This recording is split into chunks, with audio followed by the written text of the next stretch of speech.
స్వాతి, అమ్మగా నేను నీకు చెప్తున్నాను. నేను నా నర్సింగ్ హోమ్ని నీకు అప్పగిద్దాం అనుకున్నాను. అల్లుడు కూతురు చూసుకుంటారు అనుకున్నాను. కానీ నువ్వెవరినో ప్రేమించాను అన్నావు. నీ మనసును బాధ పెట్టడం ఇష్టం లేక సరే అన్నాను. దురదృష్టం వెంటాడి నీ భర్త చనిపోయాడు. కానీ నీ కడుపులో బిడ్డ పెరుగుతుంది. ఈ బిడ్డని ఇప్పుడే టెర్మినేట్ చేయకపోతే నీకు జీవితమే ఉండదు.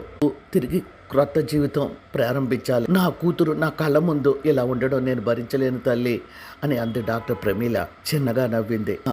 నేను 5 ఏళ్ళప్పుడు నాన్నగారు చనిపోతే నువ్వు నన్ను పెంచి ఇంత దాని చేసి డాక్టర్ని చేసావు. అందరూ నేను మళ్ళీ పెళ్లి చేసుకోమన్నారు.